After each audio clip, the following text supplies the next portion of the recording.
Hello and welcome to the Tabletop Games blog topic discussion. Spiel des Jahres, the award that was never really about awards. For many board gamers, Spiel des Jahres is simply a little red pawn on the game box. Spotting it on a shelf often suggests that the game is worth paying attention to. That's not only true in the German-speaking board game world, but also in many other countries, including the UK. Over the years, winners such as The Settlers of Catan, Carcassonne and Ticket to Ride have helped establish the award as one of the most influential honours in tabletop gaming. Yet, there's a lot more to the story. According to its own history and mission statements, the annual prize was never intended to be the end goal. Instead, it was created as a tool to encourage people to play games, to promote games as a cultural asset, and to help the wider public discover the value of gathering around a table. In the first in a series of articles, I want to look at this further.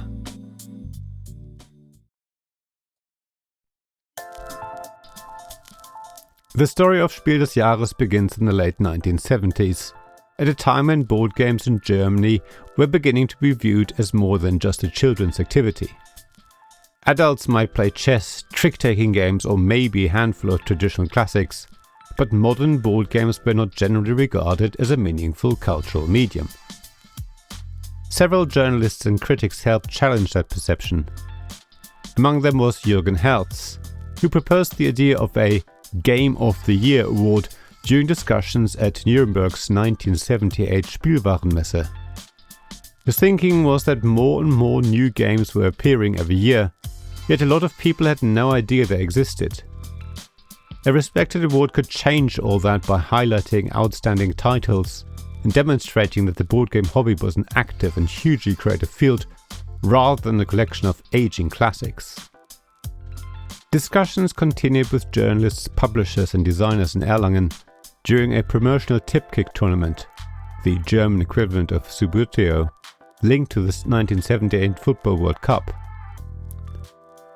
Eventually the decision was made to create a formal organization.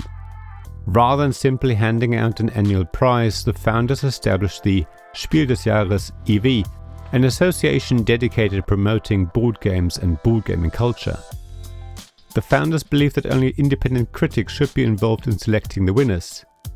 Anyone financially dependent on the production or sale of games was excluded from the decision-making process. Independence was a core principle for Spiel des Jahres right from the beginning. So when the first official award was presented in 1979, the winner was Hase und Igel by David Parlett, a result that helped establish the standards and ambitions of the new prize.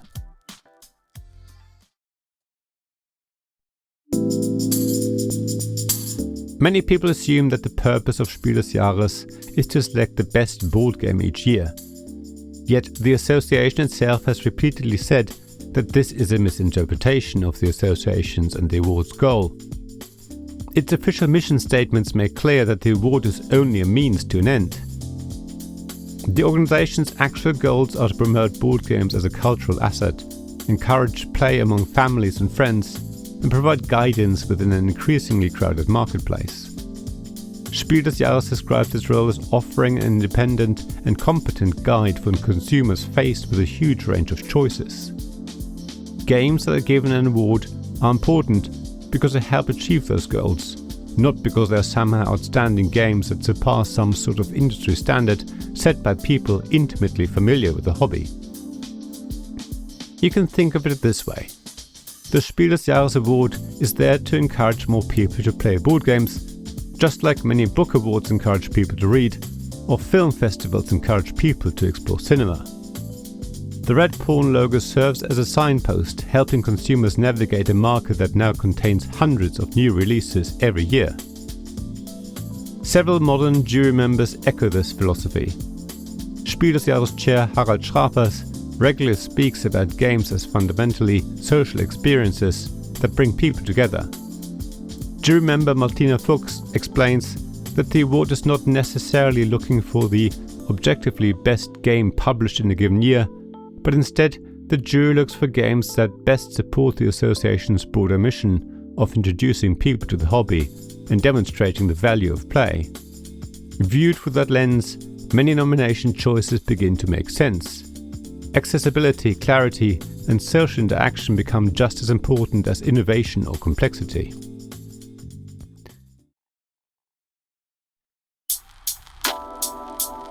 Now there's one particular phrase that appears again and again throughout the association's publications: Kulturgut Spiel, which roughly translates as games as a cultural asset.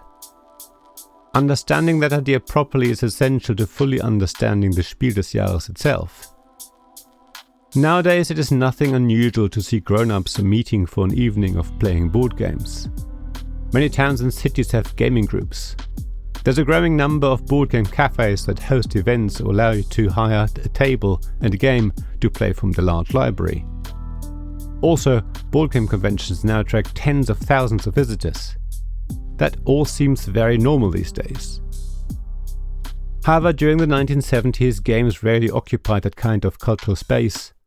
The founders of Spiel des Jahres believed that games deserved greater recognition and visibility. Supporters of the idea will argue that playing board games encourages communication, social interaction, and shared experiences. A game night can create memories in the same way as a meal with friends or an evening at the theatre. Rules and components may differ from game to game, but the act of playing together has cultural value that extends beyond the table itself. Examples from the award's history illustrate this. Classic games such as Mensch ärgere dich nicht, the German name for Ludo, helped introduce generations of children to playing games. Later, winners such as the Settlers of Catan, now known as simply Catan, expanded what many people thought board games could be. According to the association, part of its role has been able to build a broader gaming culture by bringing outstanding games to the public's attention.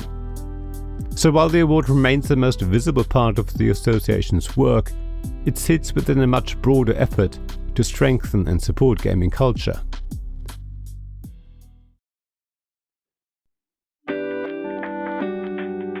As I said earlier, there's one overarching principle that runs through the entire history of Spiel des Jahres, and it is independence. The founders considered it essential in 1978, and the association continues to emphasize it nearly 5 decades later. Early jury members reportedly paid most of their expenses out of their own pockets. As the award grew in influence, publishers and retailers benefited from increased sales generated by nominations and wins. Eventually, a licensing system was introduced. Publishers remained free to advertise their success, but those wishing to place the official pawn logo on game boxes paid licensing fees. Soon, revenue from those licenses became the organization's primary source of income. Supporters argue that this model allows the association to remain independent of publishers, advertisers, and outside sponsors. Jury members are volunteers when it comes to evaluating games, and eligibility rules continue to prevent people with commercial interests in game production or distribution from serving on the jury. Modern representatives such as Martina Fuchs and Harald Schrapers continue to describe independence as one of the organization's defining characteristics. Independence is also a way to help with public trust. Spiel des Jahres consistently describes its audience as the general public and not dedicated hobby gamers. Many consumers want reliable guidance when choosing a game to enjoy with friends or family, while hobby gamers often already know what they want. Nearly 50 years after its creation, Spiel des Jahres continues to fulfill that role. A small red pawn may look like a simple award symbol, yet behind it sits a much larger idea. Generations of critics, journalists, and volunteers have used that symbol to advocate for games, for play, and for the belief that gathering around a table remains one of the most rewarding ways to spend time together. Thank you for listening to this Tabletop Games blog topic discussion podcast. Please check the description below for links mentioned in this episode, as well as to the written version of this article on the blog. If you enjoyed this episode, please subscribe, give us some stars, or leave a review.